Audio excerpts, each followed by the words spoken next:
Assalomu alaykum qadrli futbol muxlislari, futbol sevar do'stlar. O'zbekiston va Osiyo qit'asida ro'y berayotgan eng qiziqarli va muhim xabarlar bilan Zafar Bimronbek kanali o'z ishini boshlaydi. Qadrli do'stlar, kanalimizda yangi bo'lsangiz obuna bo'lib, voqealar rivojini biz bilan kuzatishda davom eting. Ertaga Elit Osiyo Chempionlar Ligasining navbatdagi tur o'yinlari bo'lib o'tadi. Unda Qarshining Nasab jamoasi o'z maydonida Saudiya Arabistonining Al-Hilol klubini qabul qiladi. Uchrashuvdan avval mezbonlar bosh murabbiy Ro'ziqulov Berdiyev va futbolchi Sherzod Nasrullayev fikrlar bilan o'rtoqlashdi. Al-Hilol bilan o'yinlar doim qiziqarli o'tgan. O'ylaymanki, ertaga stadionimizda ajoyib muhit bo'ladi. Bu jamoaga munosib qarshilik ko'rsatishga va muxlislarimizga kutilgan natijani sovg'a qilishga bor mahoratimizni ishga solamiz. Bu qanchalik og'ir bo'lmasin, yigitlarda tayyorgarlik yaxshi, ishtiyoq bor. Xohish va ishtiyoq bo'lgan joyda natija ham yaxshi bo'lishi kerak, deydi Ro'ziqulov Berdiyev. Ertangi o'yinga jamoamiz tayyor, maksimal g'alaba qozonishga va muxlislarimizning ishonchini oqlashga harakat qilamiz, deydi Sherzod Nasrullayev. Al-Hilol bosh murabbiyi Simone Inzaghi Nasab qanchalik kurash taqdim eta olishini jiddida namoyish etdi.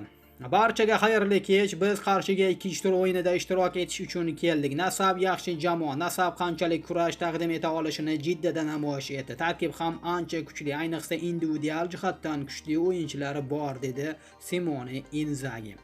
O'yin qiyin bo'lishini kutyapman. Nasab jiddiy raqib va ertangi uchrashuv biz uchun boshqacha bo'ladi. Sababi bu Saudiya chempionatidagi navbatdagi o'yin emas. Bu Elit Osiyo Chempionlar Ligasi. Ertaga yaxshi natija qayd etish uchun borimizni beramiz, dedi Marcos Leonardo.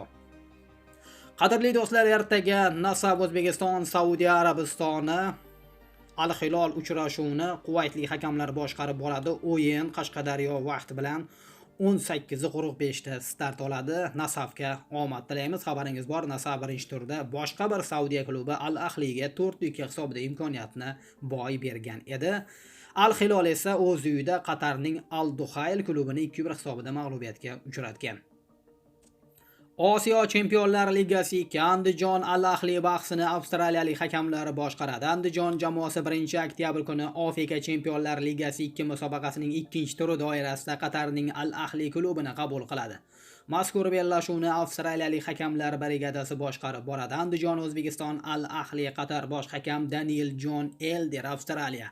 Yordamchi hakamlar Andrew Mimirakis, Bertler John White ikkalasi ham Avstraliyadan. 4-rasmiy hakam Jin Jingyuan Xitoy. Hakamlar nazoratchisi Najah Raham Rashid Alhamdiyah Iroq, komissar Kemil Takabayev Qirg'iz Respublikasi, mahalliy media ofitser Yoqubjon Sohibov, mahalliy bosh koordinator Muhammad Sodiq Oxunov.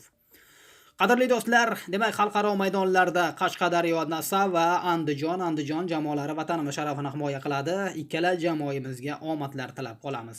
Eng muhim va qiziqarli xabarlarni o'tkazib yubormaslik uchun Zafar Bimronbekka obuna bo'lib qo'ying. Biz yana gaplashamiz. O'zingizni ehtiyot qiling. Salomat bo'ling.